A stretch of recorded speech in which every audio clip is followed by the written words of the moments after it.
Hey, welcome back to the show. Got a quick one for you. It does not matter if you're an in-network physical therapy practice owner, out-of-network, cash-based, mobile, brick and mortar, doesn't matter. You are at some point your front desk, whoever's answering your phones, speaking to patients, trying to get them booked and scheduled. Everyone's got a cost, right? $20 copay, $50 copay, or if you're charging $100, $200, $300, $400 per visit, whatever it is, there will be components of a sales process and a dollar amount and a decision to be made by your prospective patient to potentially do business with you, work with you, schedule an evaluation, arrive and pay and do all that. So oftentimes, at least for my practice, concierge pain relief, home physical therapy in New York City, we sometimes have patients that ghost us. That would be defined as someone who inquires through your practice, through your website. They call you, they reach out to you, they speak to you or your front desk person, your admin, whoever it might be. They inquire about insurance or cost, or if they have a specialist, if you have a specialist for their issue, whatever it might be. There's all these decisions to be made by the prospective patient. And here is a quick one today. If you have a prospective patient who reaches out to you, touches base with your practice, they inquire, you reply, they want to think about it, or they stop answering your emails or phone calls or text messages. Hopefully, first of all, hopefully you have a front desk person or an admin or a secretary or a receptionist or someone that is following up with prospective patients. Again, it does not matter if you're in network, out of network, cash, whatever.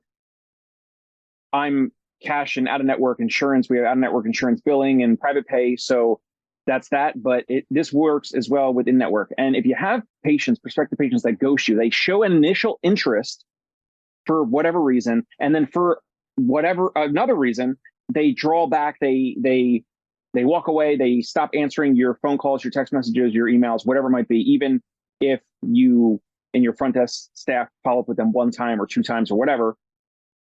Here's what not to say. So let me write a bullet here, and I'm showing, I got a screen share here if you're watching on YouTube. Otherwise, you can just follow along and listen on iTunes or Spotify, but I'm going to write some notes out here on YouTube if you are a visual learner, if that helps you better. So what does not work is, hey, just checking in with you. Just checking in with you. How are you? You contacted us. You contacted us last week and we haven't heard back from you. Do you still want to book an appointment? These do not work. Do you still want to book an appointment? Can we get you scheduled on the calendar this week or next? This week or next week? These things do not work, folks. All these do not work. These are all a yes-oriented question. You're trying to get a yes. You, meaning most humans, you, all of us, therapists, practice owners, whoever it might be, we're experiencing yes-oriented questions. Just checking in with you. How are you? Just contacted you last week. Are you looking to book an appointment? Are you still, are you still on the fence with physical therapy? Are you still shopping around? Are you calling around? All these things, none of these things work. If you send any of these questions to patients, prospective patients, over email, text message, if your front desk folks are calling and leaving voicemails to these prospective patients that showed interest initially, they reached out, they were referred by one of your favorite physicians, or they were referred by a friend, word of mouth, whatever it might be. And then they didn't book they didn't schedule an evaluation and they ghosted you. First of all, don't take it personal. They could have other things going on in their life, whatever. But I'm telling you, these do not work. Hey, just checking in with you, just touching base. None of these work. None of these work. These are yes-oriented questions. The prospective patient is busy. They have things going on. They don't want yes-oriented questions, okay? So here's what does work. A no-oriented question. This is what works. This is going to be a quick episode. This is what works. You could do a voicemail, you could do over a phone call, especially email and text message as well. Here's what works. Have you given up on? Have you given up on? This is from Chris Voss, one of the best books I've ever read in my life. Never Split the Difference. I suggest you listen to it on Audible, or what's even best is that you buy the physical book, you listen to it on Audible at the same time, and I feel like you get immersed in a book even better and get through it faster or digest it better. But this is from Chris Voss. He's an ex-FBI hostage negotiator. And when he would be speaking to criminals who had an American citizen abroad held hostage, he would ask no-oriented questions. So here's an example. You send a text or an email to a patient. Have you given up on lower back pain relief? Have you given up on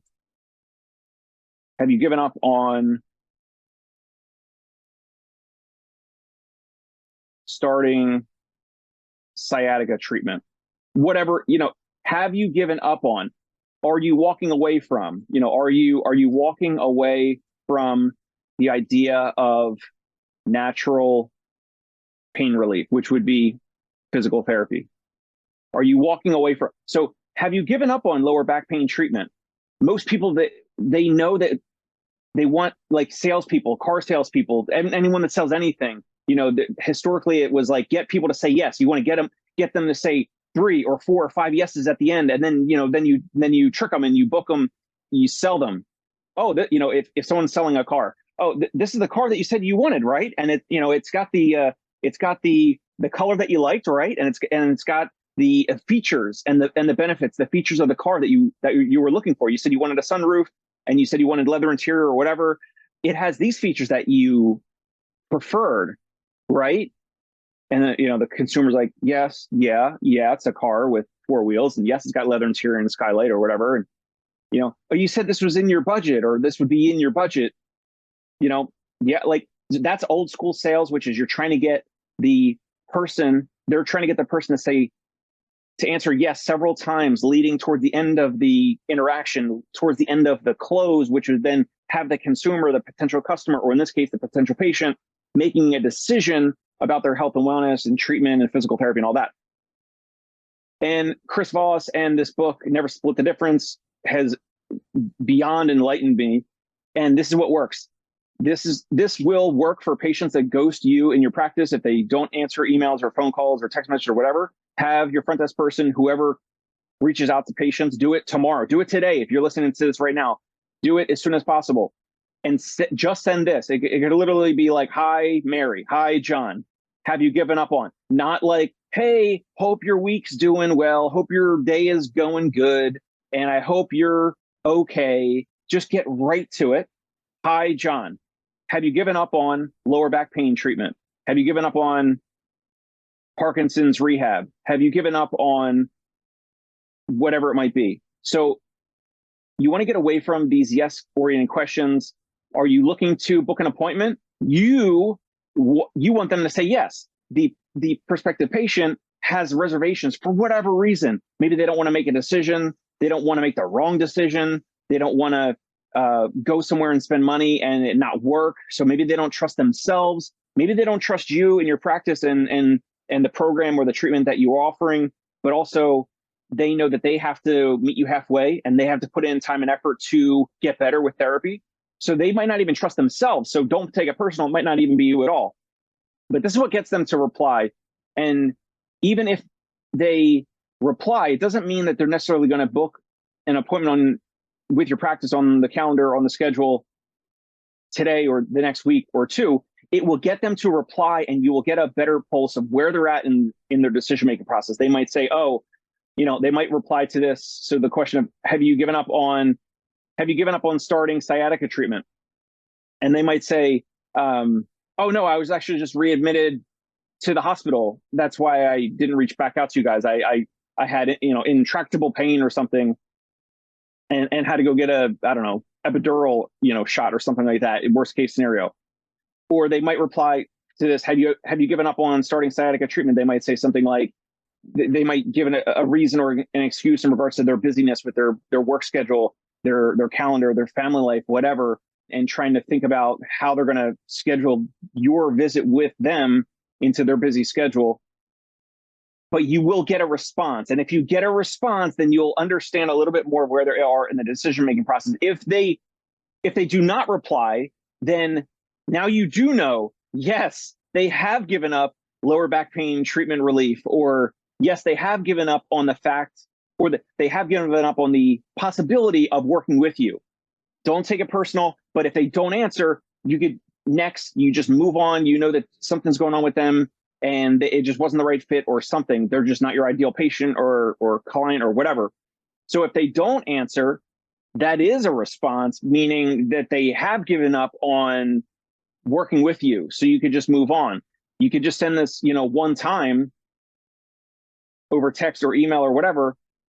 But most of the time, this will elicit a response. So that's why the title of this, if you have a potential patient who ghosts you, ask this one question, they'll respond. I've used this a lot. My team has used it a lot, and it works. It works like a charm.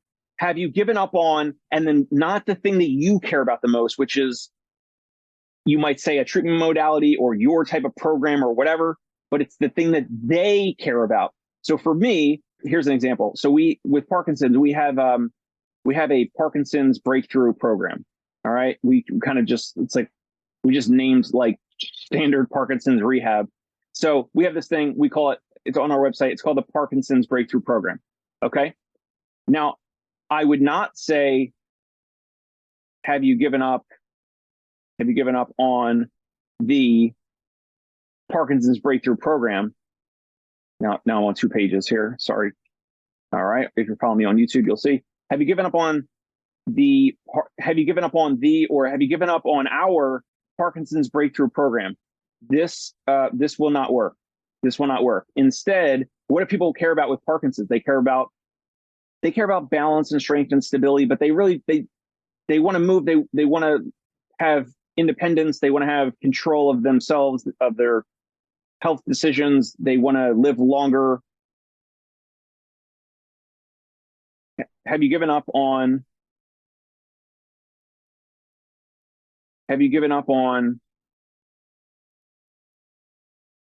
focusing on your balance and longevity or something like that? Have you given up on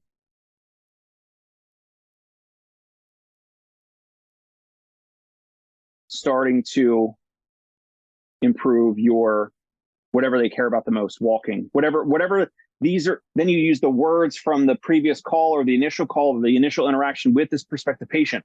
You use their words, you insert it in here. Have you given up on, and whatever the thing is, whatever the thing that they care about the most, which you need to find out on the first call. So that's it for now. Subscribe to the Dave Kittle Show on YouTube, as well as iTunes or Spotify if you're not already. This is just a quick one, but I would love to hear your feedback. Send me a message, email, comment on the YouTube channel, whatever. If you have a prospective patient that ghosts you, there might be a reason. This is a question. Please avoid all this. Avoid, hey, just checking in, just touching base. How are you? How was your week? How was last week? Whatever. Avoid those things. Avoid, hey, do you still want to book an appointment? Hey, we have 3 appointment slots left on the calendar for this week. Should I block out an appointment for you? It's showing desperation. It doesn't put you in a good light. This question of have you given up on is a way that is eliciting. If they say that they're going to get confused in their mind, maybe before they even answer, have you given up on starting sciatica treatment? Well, if someone has sciatica, why would they be giving up starting sciatica treatment? Like, they want it resolved, they want it addressed, right? I mean, it's a curveball. It's a curveball in the interaction around their situation and the decision-making process. Have you given up on starting sciatica treatment? So let's just say you had a patient reach out to you last week. You contacted them a couple times. You haven't heard from them, and they have sciatica. And if they get a text or an email or a voicemail from you just asking, hey, have you given up on starting sciatica treatment? Or have you given up on sciatica treatment? It's not necessarily saying at your place, but in general, they're going to be looking for sciatica treatment somewhere else if they're not doing it with you. So in general, they will be pursuing sciatica treatment. If sciatica is irritated, people want to address it most of the time. I know some people will wait. I know some people will wait weeks or years to get physical therapy or get treatment or whatever, but a lot of people will want to address it. And this is like a subtle reminder, but it's a non-desperate subtle reminder of like, hey, we exist, our practice exists, we help this type of a condition, we specialize in this issue.